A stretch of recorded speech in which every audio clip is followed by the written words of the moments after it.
Let's start with the simplest but most powerful move the UFC ever made. They didn't just promote fighters, they made the UFC itself the product. Think about boxing for a second.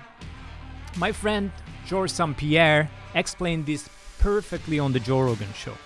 So the way they promote it, it's UFC 226, this guy versus this guy on the bottom, but they promote the UFC.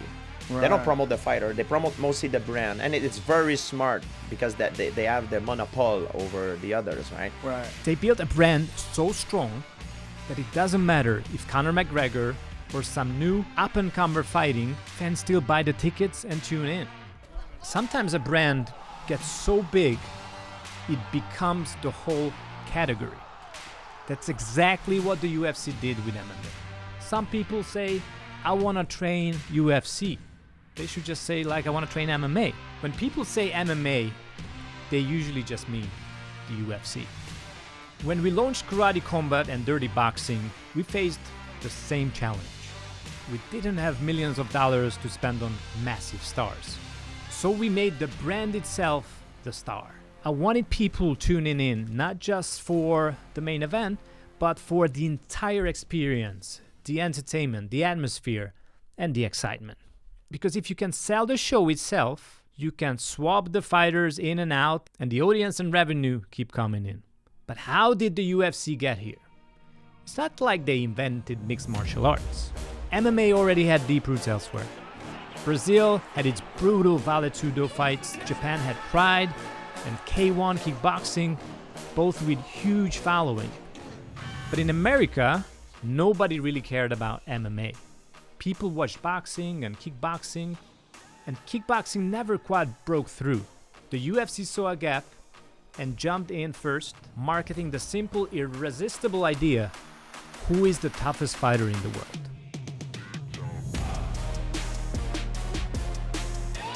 They also solved the big problem boxing had. No fixed fights, no shady promoters, no boring prelims when the house is empty. Just the best fighters facing each other every single time. On top of that, the UFC was controversial.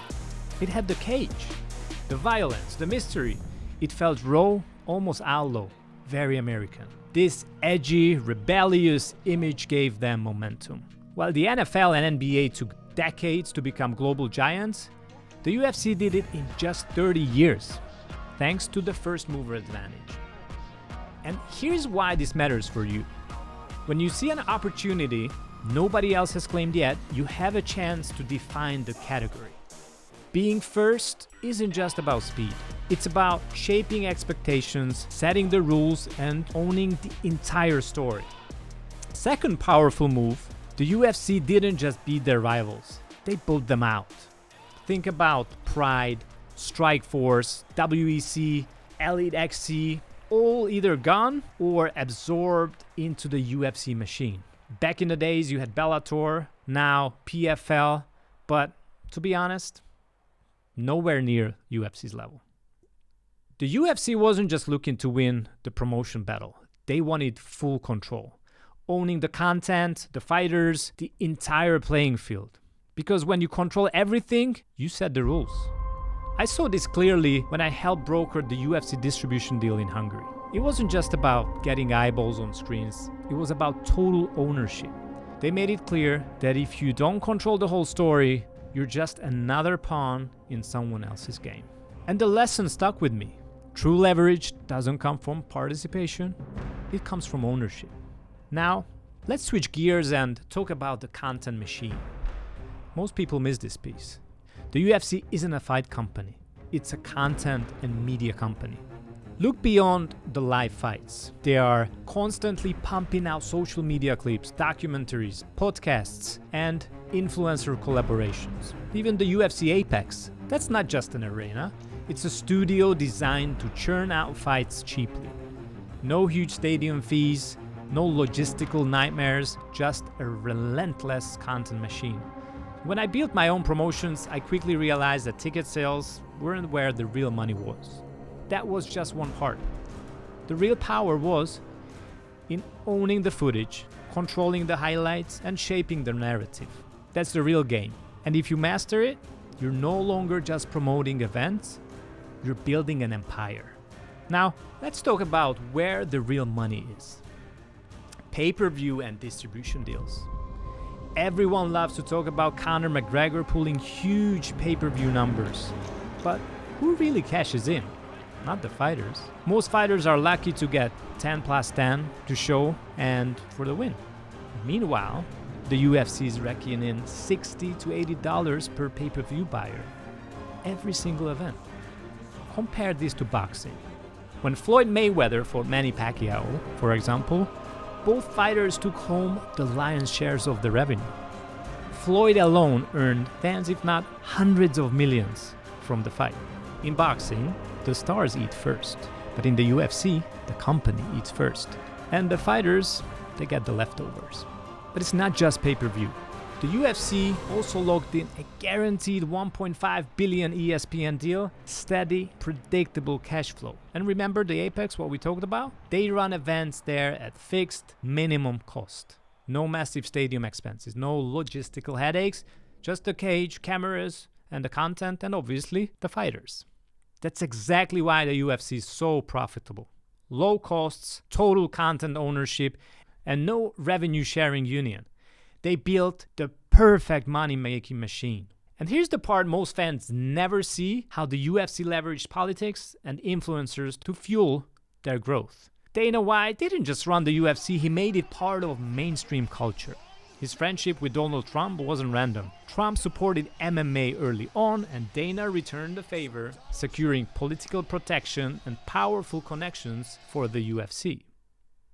And rather than relying on traditional sports media, the UFC doubled down on influencers. Early on, the Nelk Boys, Thea Vaughn, random internet celebrities, they all have far more reach than any ESPN journalist. And their commentator, Joe Rogan. That's not an accident. The UFC saw the new media wave coming and placed their bets early, and it paid off big. They also borrowed a page from the WWE playbook, creating storylines, heroes, and villains. Every fight had their narrative, every fighter played a role. The UFC understood that emotional buy-in, getting fans invested in the story, is what keeps them coming back, not just the physical action in the cage. That's how you move from being just another sport to becoming a cultural phenomenon. So, how does the UFC make so much money? Here's the full picture. They build a brand bigger than any single fighter, like BlackBerry back in the days, than Apple or Band-Aid, but for MMA. They wiped out the competition, buying out every rival that mattered. They transformed into a 24/7 content machine, documentaries, podcasts, social media, non-stop content and storytelling.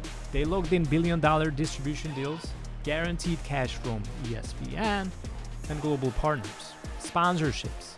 And then they also control every part of the show, owning footage, highlights, narratives, social media, so they keep most of the revenue. They run fights out of a fixed-cost studio, cutting out stadium headaches and logistical nightmares. They leveraged politics and influencers, staying culturally relevant and politically protected. They keep fighter pay low, no union, no meaningful pushback, and maximizing profits. I've seen all of this up close, from media days to brokering UFC deals to building 2 promotions myself. Watching how these pieces fit together taught me one thing clearly. It's ruthless, it's brilliant, and it's a masterclass in building an empire in one of the toughest sports on earth. Now, here's the real question. If the UFC turned a niche sports into a global empire in just 30 years, what's stopping you or any of us from building something powerful in our own way? The truth is, most people in this business still don't understand how to make these moves work for them. They're guessing, copying, and just hoping something sticks. And they're stuck because nobody shown them the full playbook. That's exactly why I'm sharing everything I've learned In my newsletter, I break down the fight game in real time, what's working right now, what's not, how you can build something that lasts. My Get Paid to Fight ebook shows fighters exactly how to earn real money beyond the scraps promoters usually offer. Check them both out below in the description. And here's the thing. With today's technology, it's easier than ever to step into the fight game. AI is giving power back to the people. So, in this next video, I'll show you exactly how AI is changing combat sports and how you can use it to your advantage. I'll see you there.